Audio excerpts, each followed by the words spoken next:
Buenos días. Un placer estar en esta casa tan hermosa. Y de verdad que este es un lugar donde uno puede percibir que Dios está amando a este pueblo. Así que siéntanse bendecidos por eso. Bueno, me acompaña el hermano Frank Malina. Él es un siervo de Dios también. Él es de la ciudad, cerca de la ciudad de Edmonton, allá en Canadá. Y hemos estado ya desde el 4 de junio fuera de la casa, pues estábamos por Israel, en diferentes lugares, y estuvimos acá en un evento en esta región.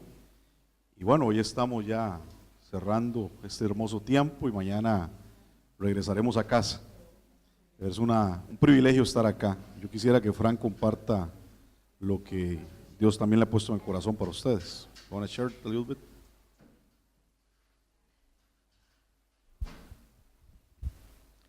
As you were worshiping, Mientras adorábamos, I just sense that you have a light that each one of you carries like a candle. yo tengo el sentimiento de que cada uno de ustedes carga con una luz, así como una vela. And God says He really likes that. Y el Señor dice que Él quiere tomar esa luz, But He's also coming with the wind to fan that flame into a bigger fire. pero que también va a traer un viento a este lugar para elevar esa llama aún más poderosamente. And that fire will burn away everything that is not what God wants. Y lo que va a hacer ese viento es que va a llevarse de este lugar todo aquello que Dios no quiere para este lugar. But everything that is true will survive the fire. Pero todo lo que es verdadero va a permanecer, va a sobrevivir ese fuego. And that fire will ignite a revival in your city. Y ese fuego va a provocar que empiece un avivamiento desde este lugar para la ciudad. So learn to stand in that fire. Pero aprendan a pararse en medio de ese fuego. And God will bless each one of you as you work here in this place. Y Dios le bendecirá a cada uno de ustedes, así como ustedes vayan haciendo su obra en este lugar. For each one of you is very precious in His sight. Porque cada uno de ustedes es precioso para sus ojos. John chapter 14 verse 20 says, Juan 14:26 dice, Jesus is speaking and He says, I am in the Father, dice, yo estoy en el Padre you are in me. y así como ustedes están en mí. And He wants you to look at everything from that perspective. Y Él quiere que mires todo desde esa perspectiva. Not just with your natural eyes, No solamente con tu mirada natural, but with the spiritual eyes that God looks at with, sino con la mirada espiritual que es con la cual el Señor opera. because God always looks at the finished product. Porque siempre el Señor está mirando su obra perfecta, realizada. And when you can see all the people around you as to what their full potential is, Y cuando ves a las personas que te rodean, tienes que buscar ver esa persona en su completo potencial en Dios. and start to address them in that way and honor them in that way, Y tienes que empezar a honrar y a dirigirte hacia los demás en esa dimensión de su pleno potencial en Cristo. you will begin to see a very rapid spiritual growth. Y vas a empezar a ver un verdadero aceleramiento en el crecimiento espiritual. Because God wants each one of you to move into your full potential, your destiny. Porque Dios quiere que cada uno de ustedes se mueva en su pleno potencial hacia el destino que Él les ha dado. God bless every one of you. Que Dios los bendiga a todos.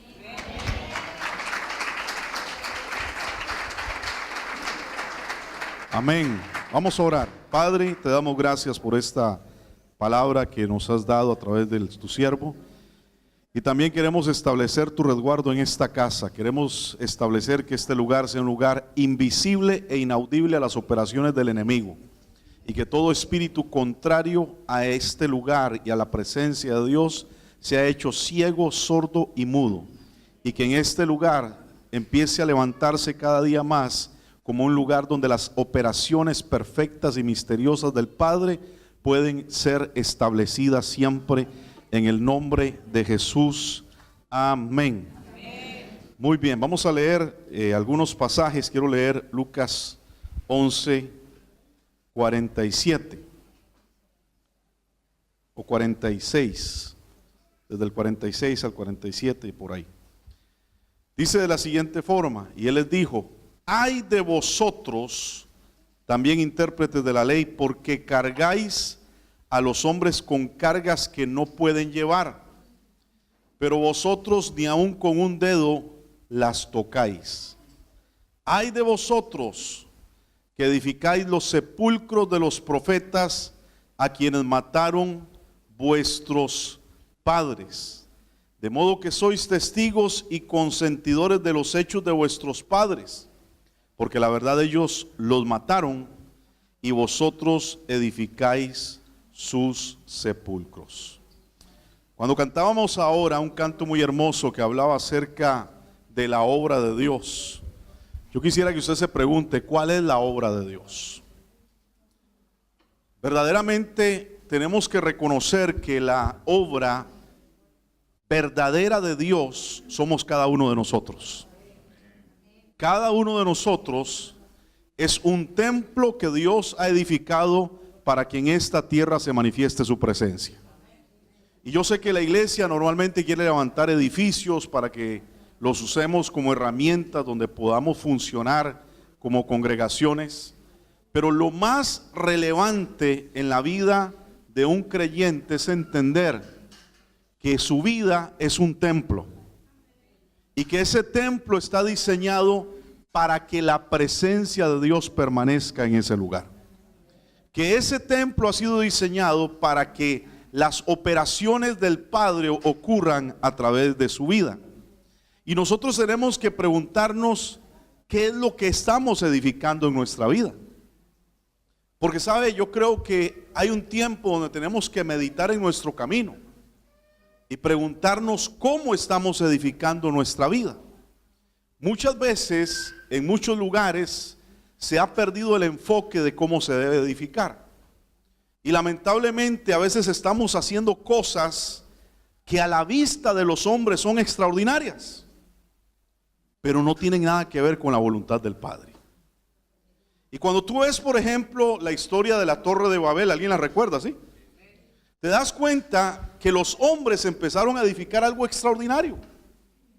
Era algo tan extraordinario que dice la palabra que Dios descendió para ver qué estaban haciendo los hombres. Estaban edificando algo que llamó la atención del Señor.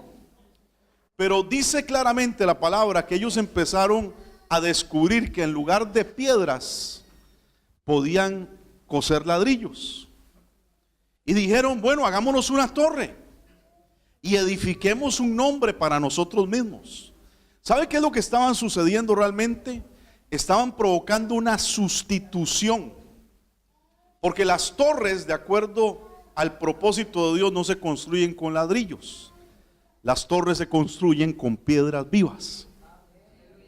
Y en este tiempo la iglesia ha entrado en una sustitución, donde hemos querido traer estrategias, estructuras y conceptos que son buenos para el mundo, pero que no tienen nada que ver con la voluntad de Dios para su pueblo.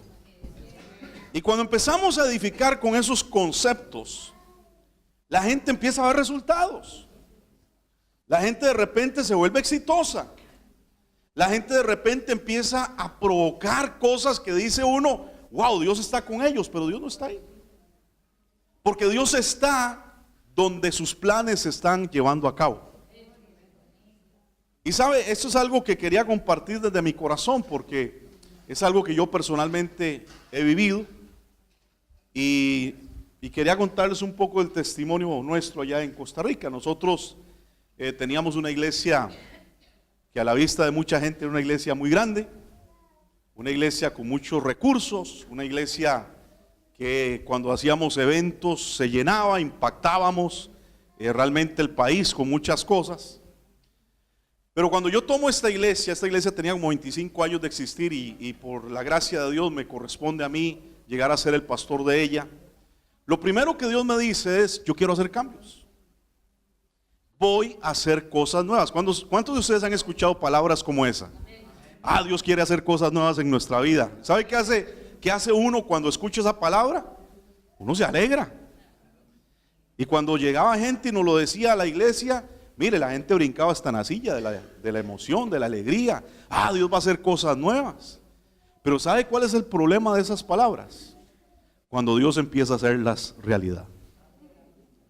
Porque nosotros no queremos soltar. Estamos tan acostumbrados a nuestra manera de ser. Estamos tan cómodos con nuestros conceptos. Estamos tan felices con lo que hemos logrado, que cuando Dios quiere hacer algo nuevo, nosotros decimos, no, Señor. Nos aferramos a lo que ha pasado con nosotros. Nos aferramos a lo que ha sucedido. Nos aferramos a las glorias de antes. Y mire, cuando el Señor nos habló de que quería hacer cosas nuevas, lo primero que empezó a suceder con la iglesia es que empezamos a perder gente. Y nos empezó a ir mal. Y llegaban personas y me decían, ay pastor, es que desde que usted pastorea esta iglesia, la cosa sí está yendo mal. Ya no estamos viviendo aquellos tiempos. Es que yo me acuerdo cuando empezamos, eran tiempos tan lindos, que Dios se movía. Y saben, en la iglesia no se movía nada. Nada. Yo decía, Señor, ¿qué está pasando? Pero Dios empezó a enseñarme de que Él tenía un plan. Y sabe que cuando Dios tiene un plan, Él no te pide que entiendas nada, Él te pide que obedezcas ese plan. Y cuando yo vi, por ejemplo, a Abraham salir de Ur de los Caldeos, me imaginaba esa conversación con su esposa Sara. Mi amor, te tengo una noticia, nos vamos de esta tierra. Así, mi amor, ¿y para dónde vamos? No sé, pero nos vamos. ¿Sabe lo que es decirle eso a la esposa de uno? ¿Y por qué nos vamos? Porque Dios me habló. ¿Cuál Dios? Si aquí en Ur de los Caldeos tenemos un montón de dioses. Bueno, me habló Dios, así que nos vamos. Pero eso fue lo que provocó que Abraham entrara en un diseño, donde primero de repente había que morir a muchas cosas, pero Dios estaba edificando algo en su vida. Algo que naturalmente él no podía entender, pero que Dios estaba trabajando en su vida. Entonces en este proceso nosotros empezamos a decrecer. Yo creo que llegamos no solamente a cero, sino a menos cero. Y empezamos a pasar dificultades y empezamos a pasar conflictos. Hasta financieramente estábamos afectados, familiarmente. Llegó un tiempo donde en la casa de verdad estábamos pasándola mal. No teníamos ni para ponerle combustible al vehículo. Y yo decía, Señor, ¿pero qué está pasando? Y en ese proceso empecé a perder amigos. Porque aunque usted no lo crea, uno como pastor cuando tiene dinero tiene amigos. Sí, es como los borrachos, ¿no? Cuando tú eres borracho y tienes dinero, tienes amigos. Porque si te acaba el dinero, nadie quiere ser tu amigo. Y empecé a perder amigos y empecé a dejar de ver gente. Y ya la gente que decía, estaré contigo siempre, hasta luego, ¿verdad? Y yo estaba preocupado, pero el Señor seguía de alguna manera diciéndome, sostente, espera. Recuerdo una mañana en que mis hijos se estaban preparando para ir a la escuela y mi hijo me decía desde el baño, papi, se acabó el jabón. Y le decía, bueno, usa el champú. No, es que tampoco hay champú. Tráeme el jabón de lavar la ropa. No había tampoco. Y ese día yo empecé a frustrarme bastante, ¿no? Luego recuerdo que fui a la habitación, yo me había bañado a pura agua nada más, ¿no? Y abrí mi desodorante. ¿Y sabe qué pasa cuando se le acaba a uno el desodorante? Ya no tiene. Agarra el de la esposa. Pero tampoco había desodorante para mi esposa. Y todo era una crisis, todo era una opresión. Y yo le decía, Señor, ¿qué está ocurriendo? 5 minutos más tarde me llama un amigo y me dice, uno de sus verdaderos amigos, me dice, voy para tu casa porque tengo que llevarte algo. Y mire, empezó a bajar cajas de su carro y cajas y cajas. Y era una caja de champú, una caja de jabón, una caja de jabón para lavar, una caja de desodorantes. Y yo empecé a llorar, amén. Y el Señor me decía, ¿acaso no soy yo el que puede darte mucho más abundantemente de lo que tú puedas pedir o puedas desear o puedas esperar? Entonces yo empecé a agarrar fuerza, ¿verdad? Porque la cosa estaba complicada. Y seguimos adelante en medio de ese proceso hasta que el Señor nos habla de que Él quiere levantar verdaderos templos. Una palabra que el Señor nos dio cuando conocí a Frank precisamente fue que íbamos a levantar 1000 iglesias. Y cuando me dijeron eso, yo decía, no puedo ni con la que tengo, vamos a levantar 1000 iglesias. Pero lo que hoy entiendo es que no eran estructuras, sino que eran personas que puedan cargar la presencia de Dios. Entonces nos hemos dedicado a hacer eso. Porque hoy en día yo creo que tenemos que plantar no iglesias, sino discípulos, para que los discípulos levanten la obra del Señor. Y empezamos a trabajar de esa manera, pero no crea, habían presiones también. Porque de repente yo pasaba por la iglesia vecina del vecindario y veía la iglesia llena, el parqueo lleno de carros, había adentro como un concierto, luces, música, y yo me paraba a llorar en la calle y decía, Dios mío, y a mí se me está yendo la gente. Pero recuerdo siempre que el Señor me decía, tú estás en un proceso, yo estoy haciendo la obra de Dios en tu vida. Y sabes, cuando Dios hace su obra en nuestra vida, no importa lo que la gente piense, importa lo que Dios está haciendo con nosotros. Porque cuando tú ves una congregación llena y abundante de cosas y de eventos, de repente la gente pasa por ahí y dice, wow, ahí sí está Dios. Dios está con ese pastor, ese hombre es un hombre que Dios respalda. Pero cuando uno está en el medio del desierto, la gente dice, no hombre, está frito, Dios no está contigo. Pero un día Dios me lleva a Hebreos 11:38 y me hace entender que hay 4 lugares donde están los escogidos del Padre. Si quiere lo lee. Pero dice que los escogidos del Padre están en las cuevas, en las cavernas, en los montes y en los desiertos. Ese día yo aprendí a decirle a Dios que no me sacara del desierto, sino que aprendiera yo a depender totalmente de Él en el desierto. ¿Sabe? Cuando el salmista en el Salmo 23 dice, por lugares de delicados pastos me hará descansar. Yo estuve en Belén hace 2 semanas. Y sabe que ahí no hay pasto por ningún lado. No hay.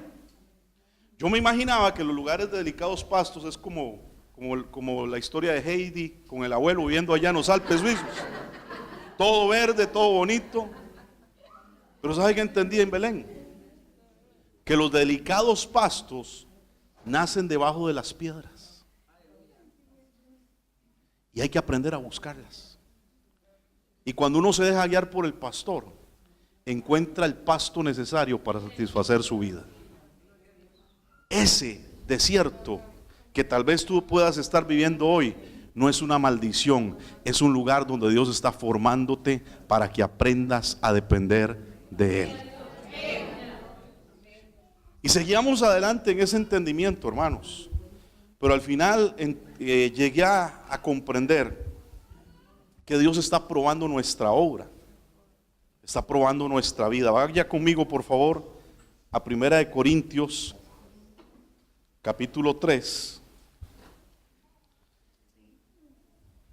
verso 10. Dice, conforme a la gracia de Dios. Diga conmigo, conforme a la gracia de Dios. Quiero darle un valor acerca de la gracia. La gracia es la capacidad que Dios me ha dado de yo poder hacer su voluntad. Se lo repito, la gracia es la capacidad que Dios me ha dado para yo hacer su voluntad. Y Pablo está diciendo, conforme a la capacidad que Dios me ha dado para hacer su voluntad, yo como perito arquitecto puse un fundamento, otro edifica encima, pero cada uno mire, dígale que está a su lado, cada uno mire cómo sobreedifica. Mire, yo estoy convencido de algo en España. El cimiento espiritual que tiene España es poderosísimo. Es extraordinario. Es algo que ha impactado naciones de la tierra. Nosotros en Latinoamérica le debemos el evangelio a España, en cierta medida. Estuvimos en Girona y me di cuenta que Girona, ¿sabe qué se le llama Girona? La madre de Israel. Porque los judíos que estuvieron ahí pudieron entender un legado espiritual, para empezar desde ese legado espiritual a buscar la bendición que podía establecer nuevamente la nación de Israel. Entonces España tiene un fundamento muy importante. España tiene palabra. España tiene gente que ha venido por siglos a poner un fundamento glorioso para esta nación. Pero ese no es el problema. El problema es quién está sobreedificando. ¿Cómo estás construyendo? ¿Qué estás poniendo sobre ese fundamento? Dice, nadie puede poner otro fundamento que el que está puesto, el cual es Jesucristo. Diga conmigo, mi fundamento. Dígalo fuerte, mi fundamento es Jesucristo. Y cuando el fundamento es Jesucristo, nada debería caerse en mi vida. Pero dice de esta manera: si sobre este fundamento alguno edificare oro, plata, piedras preciosas, madera, heno, hojarasca, ¿sabe qué está diciendo acá? Usted puede edificar sobre ese fundamento lo que usted quiera y le va a ir bien, y de repente puede ser exitoso y la gente le puede aplaudir por lo que usted edifica. Pero vea lo que está diciendo: pero la obra de cada uno se manifestará. Lo que tú has edificado se va a revelar. Lo que has edificado se va a someter a la luz pública. Y dice, porque el día la declarará, pues por el fuego será revelada, y la obra de cada uno, cual sea, el fuego la probará. Entonces, cuando tú estás en el fuego, no te quejes. Pregúntate, ¿cómo he edificado mi vida? Porque el fuego va a venir, así como decía Frank. Dios quiere traer un soplo que va a hacer que la llama que tú tienes empiece a engrandecerse. Pero tienes que ser capaz de pararte en medio del fuego y no quemarte. Que lo que has edificado pueda sobrevivir. Dice el verso 14: si permaneciere la obra de alguno que sobreedificó, ¿qué va a ocurrir? Recibirá recompensa. Amén. Y si la obra de alguno se quemare, él sufrirá pérdida. Será salvo, pero así como pasando por el fuego. Dios está probando nuestros corazones, hermanos. Iglesia, Dios está probándote. Dios quiere probar tu vida. Entonces tienes que preocuparte en cómo estás edificándote en ese tiempo. El fundamento es sólido. El fundamento es perfecto. El fundamento se llama Jesucristo. Pero yo tengo una responsabilidad. ¿Cómo estoy edificando mi vida? Si yo permanezco, entonces seré un lugar donde el Padre se pueda glorificar, donde el Padre pueda permanecer, donde Él haga sus operaciones a través de nuestras vidas. Por eso el Señor criticaba a los fariseos, les decía: ustedes edifican los templos de los profetas y ustedes mismos han matado. ¿Y esto de qué sirve? ¿Esto de qué aprovecha? Si ustedes mismos lo mataron. Vinieron hombres a hablarles de parte de Dios, ustedes los mataron y ahora les hacen templos, les hacen sepulcros, perdón. Entonces nosotros tenemos que preguntarnos qué tipo de templo estamos siendo, qué tipo de casa estoy siendo, porque hay diferentes casas. Amén. El Señor llamaba a los fariseos sepulcros blanqueados. Yo no sé si usted ha ido a algún sepulcro. Allá en Jerusalén tuvimos la oportunidad de pasar por un sepulcro hermosísimo. No era el de Jesús, porque es un hueco nada más, el de Jesús, un agujero. Pero ese sepulcro hermoso es el que le llaman el sepulcro de Absalón. Hermosísimo. Pero todos ustedes saben la historia de Absalón. Y dicen los judíos que las mamás, las madres judías, le dicen a sus hijos la historia de Absalón para asegurarse de que ellos no deshonren a sus padres el día de mañana. Entonces es común que los niños judíos agarren una piedra, vayan al sepulcro de Absalón y lo apedreen, menospreciando lo que Absalón hizo para que ellos no hagan lo mismo. Entonces, ¿de qué te sirve tener un gran monumento como sepulcro? Porque lo que habita dentro de ese monumento o dentro de esa casa, ¿qué es? Huesos, muerte. Hay personas que han edificado grandes cosas, pero no está habitando la presencia de Dios en su vida. Lo que está habitando dentro de ellos es muerte. Y tenemos que asegurarnos de ser un lugar donde el Señor quiera habitar, donde el Señor quiera permanecer. Eso es algo muy importante, porque el Señor no habita en edificios como este. Usted no viene aquí a encontrarse la presencia de Dios, usted es el que viene aquí a traer la presencia de Dios. Usted no puede seguir pensando, voy para la iglesia para llenarme de Dios, porque seguirá siempre en un ciclo donde nunca va a encontrar realmente lo que usted necesita. Usted tiene que entender que la presencia de Dios yo la busco los lunes, los martes, los miércoles, los jueves, los viernes, los sábados, los domingos. Y cuando vengo a este lugar, la presencia de Dios que todos traemos es tan extraordinaria que la ciudad entera será impactado por la gloria de Dios. Amén. Entonces, un verdadero discípulo del Señor tiene que aprender a edificar correctamente. Leamos Lucas 14, 25, por favor.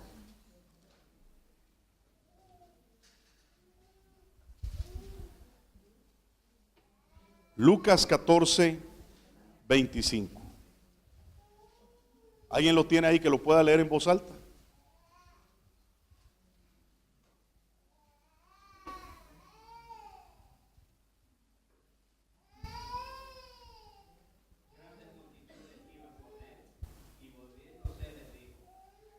Grandes multitudes iban con él. Hasta ahí todo está bien, ¿verdad? Jesús estaba presentándose en este momento delante de la gente como el predicador número uno. Todo el mundo quería estar con él. Todo el mundo quería ir a sus cruzadas. Todo el mundo quería ver sus programas de televisión. Todo el mundo quería que Jesús le pusiera la mano encima. Y por eso la gente lo seguía. Amén.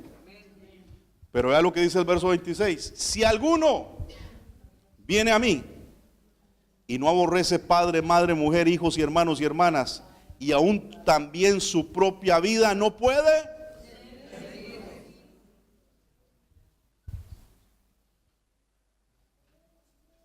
Todavía quieren ser discípulos. En ese proceso que yo tuve, mis hermanas estaban en la iglesia. Mis papás, que son pastores, eran parte de mi equipo pastoral, y todos se me fueron porque no estaban de acuerdo con algunas cosas. Y yo tuve que tomar una decisión: o le agrado a mi familia o sigo haciendo la voluntad de Dios. Aquí no está diciendo que vayas y te divorcies de tus papás y de tu mamá y que los tires a la calle, no. Aquí está diciendo que nada puede haber más importante en tu vida que hacer la voluntad de Dios. La opinión de la gente es importante, pero no es relevante en el plan de Dios. Amén. Y dice: y el que no lleva su cruz y viene en pos de mí, no puede ser mi discípulo. ¿Sabe qué pasó ahí? Se acabó la popularidad de Jesús. Desde aquel día, dice otro pasaje, ya nadie quería andar con él.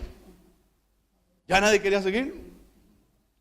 Hasta sus discípulos estaban cuestionando. Les dijo: ¿y ustedes qué, también se quieren ir? ¿Por qué? Porque cuando las cosas están bien, todo el mundo quiere decir aleluya y gloria a Dios. Cuando las cosas están bien, todo el mundo quiere ser cristiano. Pero cuando las cosas están difíciles, cuando vienen los desafíos, cuando vienen los compromisos, ahí es donde los verdaderos discípulos permanecen. Amén.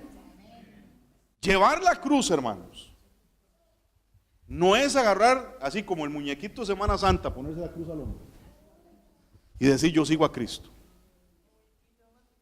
Llevar la cruz es negarse a nuestros deseos, a nuestras pasiones, abrir los brazos y dejarse clavar y ser uno en la muerte con Cristo. Lo primero que tiene que entender es que un discípulo, para poder edificar un lugar que agrada a Dios, tiene que morir a sus deseos y a sus pasiones. Ahora cantábamos un canto que dice, ya no vivo yo. ¿Qué más dice? Cristo vive en mí. Hay dos tipos de gente en la iglesia: los que quieren vivir para Cristo y los que mueren para que Cristo viva en él. Una gran diferencia. Porque cuando usted muere, usted pierde el derecho a opinar. ¿Sabe que yo tenía un amigo que se vestía siempre con las mejores ropas, las mejores marcas? Él invertía mucho dinero en su ropa, quería verse bien siempre. Pero ese amigo un día se murió. Cuando yo llegué a verlo en la caja, lo primero que pensé, esa ropa él no se la hubiera puesto. ¿Sabe por qué? Porque cuando usted muere, hay otro que opina por usted. Cuando usted muere para Cristo, Cristo es el que opina por usted. Ya usted no hace su voluntad, sino hace la voluntad de él. Esa es la actitud de un discípulo. Entonces no podemos ser discípulos creyendo que porque yo voy al estudio entre semana, porque yo me sé la Biblia, porque yo me sé tantos versos, porque yo estudio mucho las escrituras, yo soy un buen discípulo. ¿Aló? Un discípulo es aquel que en todo se ha entregado para hacer la voluntad del Señor. Y esa es la gente que Dios necesita. Dice el verso 28, ¿quién de vosotros, queriendo edificar una torre, no se sienta primero y calcula los gastos para ver si tiene lo que necesita para acabarla? La torre es muy importante, amados, porque la torre tiene un valor. La torre significa el cuello del cuerpo. No tengo tiempo para meterme ahí, pero quiero dejarle ese pensamiento. ¿Y el cuello qué es lo que conecta en el cuerpo? La cabeza con el resto.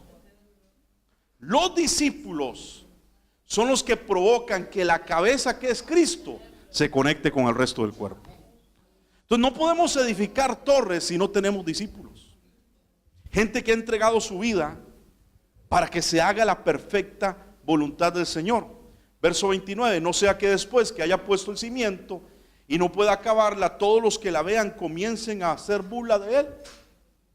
Entonces, ¿sabe qué fue lo que yo entendí?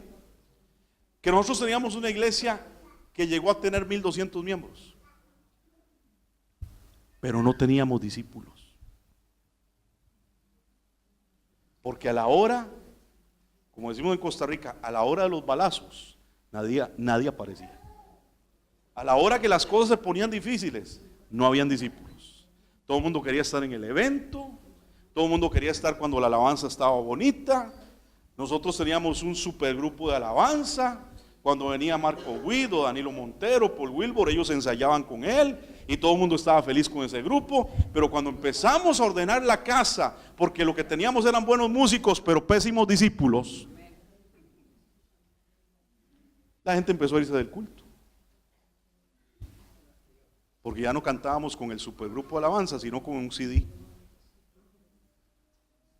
Porque la gente llegaba a buscar un show que entretuviera sus emociones, pero no llegaba a buscar la presencia de Dios.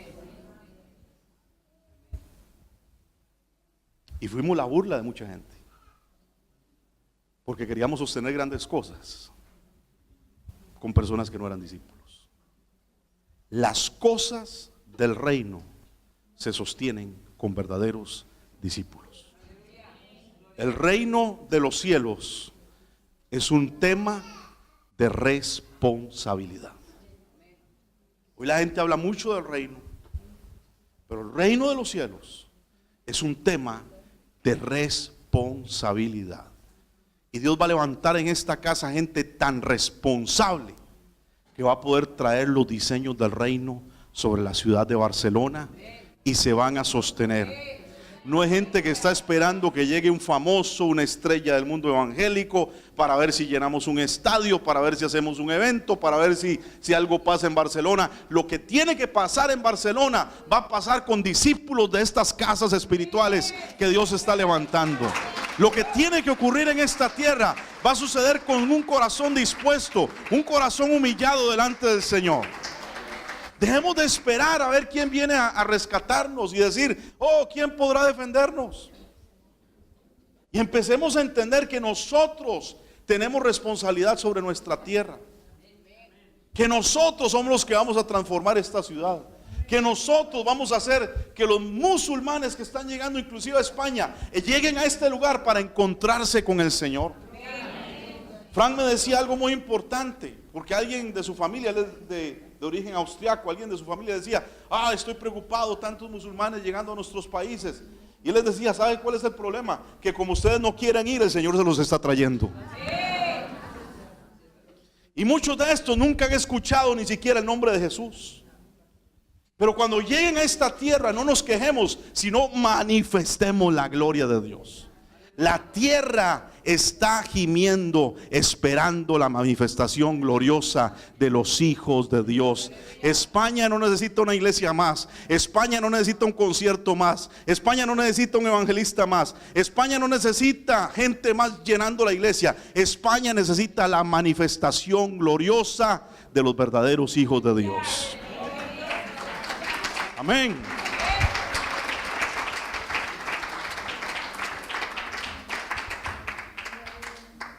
No quiero meterme acá porque no nos va a dar tiempo, pero Dios quiere restaurar altares. Primera de Reyes 18 nos habla acerca de un altar que tuvo que ser levantado. Usted conoce la historia. Cuando Elías sube al monte Carmelo y confronta a los profetas de Baal. Ahora quiero decirle algo. Los profetas de Baal no eran profetas de Baal. Ellos eran profetas de Israel. 450 hombres, profetas de Israel, ahora estaban sirviéndole a Jezabel. Es muy fácil y muy sutil que la gente que ha sido llamada a servirle a Dios terminen siendo siervos de Jezabel. Y eso ocurre por una sencilla razón. Jezabel es un espíritu que te contrata y te da por intercambio la comodidad de este mundo para que no haga la voluntad del Padre. Cuando yo estaba en lo peor de lo peor, me llegaron 2 ofertas que eran así como firmar con el Barcelona, ¿no? La primera fue que fui a Brasil una vez, y cuando estaba en lo peor de mi situación financiera, me llama un amigo, un profeta de Brasil, y me dice, ¿recuerda la iglesia que fuiste a predicar? Digo, sí. Dice el apóstol que ¿por qué no te vienes a pastorear esa iglesia? Que a él le gustó como tú predicas. Eso era un viernes. Y me dice, si dices que sí, el lunes te envía los boletos de tu familia. Te van a dar casa, carro para ti, para tu esposa, salario para los dos, escuela para tus hijos. Nada más tienes que decir que sí. Amado, yo llegué a mi casa viendo ángeles, escuchando violines. Y digo, mi amor, Dios nos dio una salida. Yo le doy gracias a Dios por mi esposa. Ella está orando por ustedes en este momento. Porque mi esposa es la que me aterriza. Y cuando le dije eso, me dijo, qué hermoso todo lo que me estás diciendo. Pero David, ¿y qué de lo que Dios nos dijo para nuestra nación? Y el sueño se hizo así. Tiempo más tarde, que también estábamos todavía saliendo en medio de esa situación, me llama un apóstol de Guatemala que había conocido y me dice, David, ¿cómo estás? Muy bien. Voy para tu país. Ah, qué bueno. Voy a ir a abrir una iglesia. Ya tengo el local, tengo las sillas, tengo hasta la gente, tengo el dinero, tengo los músicos, tengo todo. Lo único que me hace falta es que tú seas el pastor. Yo dije, por la señal de la Santa Cruz. Yo le dije, mire apóstol, ya me ha pasado lo otro. Usted puede venir acá, pero va a perder el tiempo. Yo sé para dónde Dios me lleva. Me dice, no importa, yo voy a llegar. Me llama un día, me dice, ¿estás en la iglesia? Le digo, sí. Sal al parqueo, quiero que veas algo. Había llegado a la iglesia. Y estaba un auto nuevo, descapotable. Y así me lo puso como, así atravesado en el parqueo para que yo lo viera. Y yo por dentro, Satanás, yo te reprendo. Me decía, ese es el carro que te vamos a dar. Digo, ¿sabes qué? Mejor agarre eso y se lo regresa a Guatemala, porque yo no estoy aquí para agradarle a los hombres, estoy aquí para hacer la voluntad del Señor. ¿Sabe lo que hace Jezabel? Jezabel contrata a los ministros, les ofrece casa, carro, comida. Dice la palabra que los profetas comían todos los días sentados a la mesa de Jezabel. Están resguardados en la pensión asegurada. Y usted no tiene idea cuánta gente hoy no va a ministrar a lugares si no les dan las condiciones necesarias. Yo le dije a mis hermanos en Venezuela, ¿sabe qué? Nadie quiere venir a Venezuela. ¿Sabe por qué? Porque no les dan dólares. Pero Venezuela va a llegar un tiempo donde va a haber tanta bendición que van a llegar un montón de zorras a quererse llevar la plata. Yo les dije a ellos, prepárense, porque ustedes no pueden permitir que las zorras lleguen cuando el grano esté ya maduro. Pero hay algo que ocurre en estos tiempos. Es que hay gente que está pervirtiéndose por la comodidad de este mundo. El evangelio que nos han dado durante muchos años, de hace 20 o más años, es: venga a Cristo porque todo va a estar bien. Te va a dar carro, casa, comida, vestido. Y yo le digo a la gente, ¿qué tal si Dios no te quiere dar nada de eso? ¿Lo vas a seguir igual? ¿Qué tal si Dios no quiere nada de eso para tu vida? ¿Lo vas a seguir igual? Entonces no nos engañemos por los placeres de este mundo. No interpongamos los intereses del mundo antes de hacer la voluntad de Dios. Entonces la gente puede perder el enfoque porque anda buscando el placer de este mundo. 450 profetas del Señor se pervirtieron para servir a Baal porque les ofrecía todo Jezabel. Y eso es lo primero que ocurre. Entonces esa confrontación que hace Elías en el Monte Carmelo, ustedes conocen la historia. Lo primero que hacen es levantar un altar. ¿Cómo era el altar de Elías? Él escogió ¿cuántas piedras? 12 piedras. ¿Qué significa 12?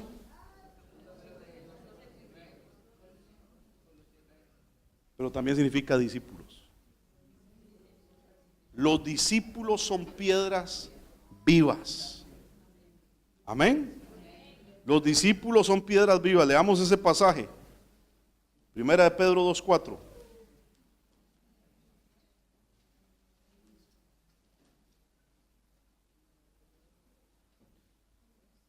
Acercándoos a él, piedra viva, desechada ciertamente por los hombres. Déjeme decirle que la piedra viva normalmente es la gente que es más desechada. La piedra viva es la que Dios necesita usar. Porque la piedra viva no tiene la mano del hombre metida. Es solamente la mano del Señor. El altar del templo no podía ser hecho de piedras labradas. Tenían que ser piedras vivas. Entonces, lo que Dios quiere hacer en tu vida, no lo puede hacer el hombre. Y esas piedras vivas son las que usó el profeta para levantar ese lugar. Dice: también vosotros como piedras vivas, ser edificados como casa espiritual. Levante sus manos y diga conmigo: yo soy una casa espiritual. Dígalo fuerte: yo soy casa espiritual. Asegúrese que el inquilino sea la presencia de Dios. Asegúrese que el que habite sea el Padre Celestial. Que no habiten demonios, que no habiten víboras, que no habiten serpientes, que no habite la muerte en usted. Asegúrese que esa casa sea un lugar donde Dios diga: este es mi hijo amado y yo quiero tener ahí mi morada, yo quiero tener ahí mi complacencia. Amén. Vosotros también como piedras vivas, ser edificados como casa espiritual y sacerdocio santo. Levante su mano y diga conmigo: yo soy un sacerdocio santo. Para ofrecer sacrificios espirituales aceptables a Dios por medio de Jesucristo. Mucha gente dice: yo no tengo que hacer nada, ya Cristo lo hizo todo.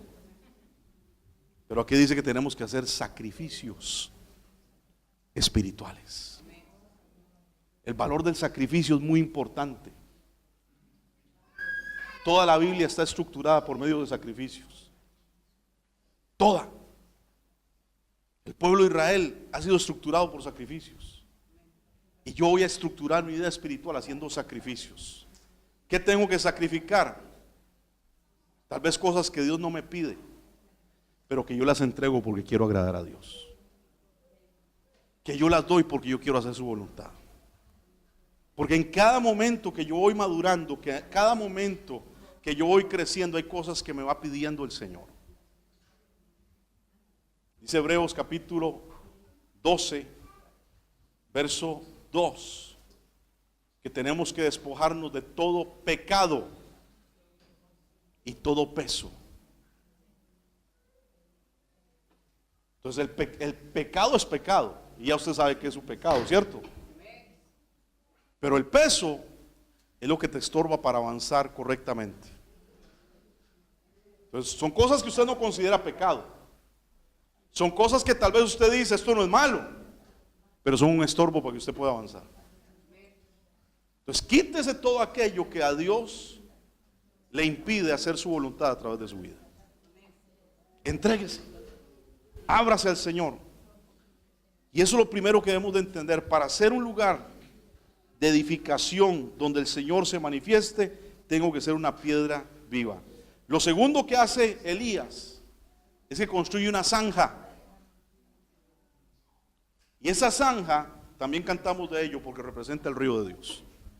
¿Qué pusieron sobre esa zanja? Agua. Un discípulo tiene que aprender a ser rodeado por el río de Dios. El Salmo número 1 dice: bienaventurado, dígalo conmigo, el varón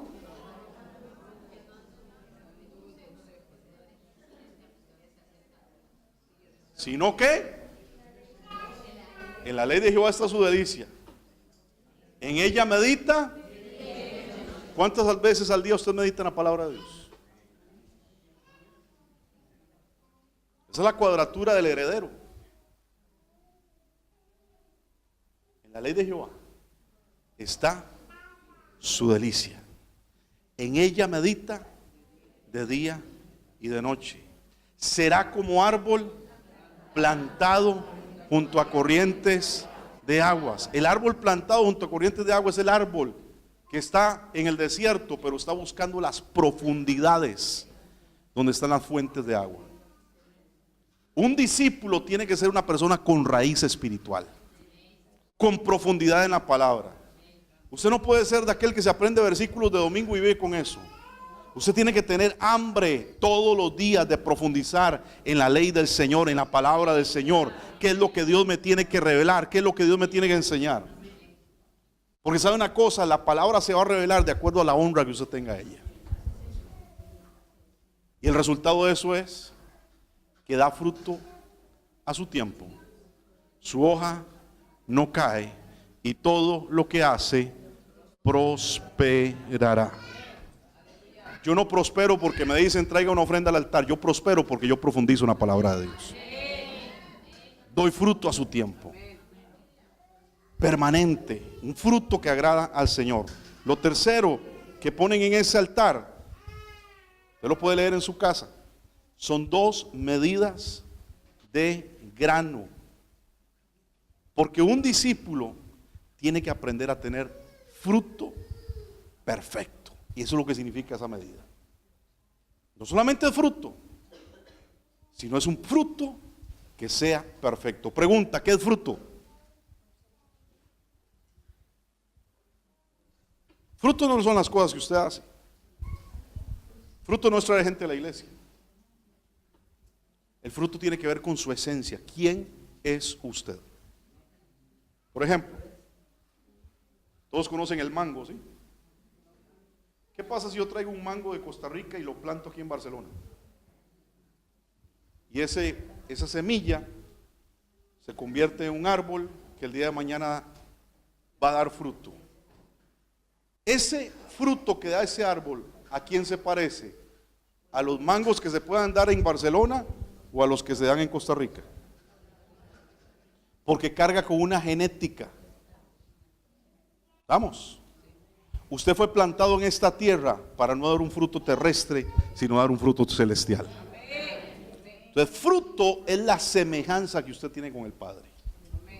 Por eso el Señor dirá algún día a aquellos que le llegan a decir: Padre, en tu nombre hicimos esto, hicimos lo otro, echamos fuera demonios, sanamos enfermos, limpiamos leprosos. Y el Señor les dirá: apartados de mí, hacedores, yo nunca los conocí. ¿A quién conoce el Padre? Al que se parece a Él, al que da fruto. No, usted no va a impresionar a Dios con campañas evangelísticas. Usted no va a impresionar a Dios con milagros. Usted va a impresionar a Dios cuando usted se parece a Él. El discípulo tiene que dar fruto. Número 4, ¿qué pusieron en ese altar? ¿Recuerdan? Pusieron leña. ¿Qué significa la leña? La cruz. ¿Y sobre esa leña qué pusieron? Un buey cortado en pedacitos. ¿Por qué un buey? ¿Sabe que un buey es un animal al cual le han tenido que someter su sexualidad?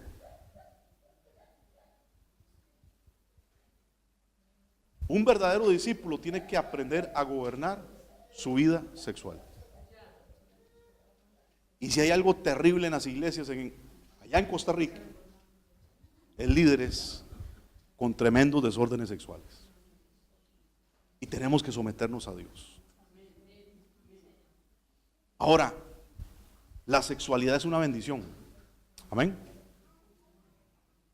El tener un deseo sexual es algo que Dios da. Pero tienes que aprender a manejarlo.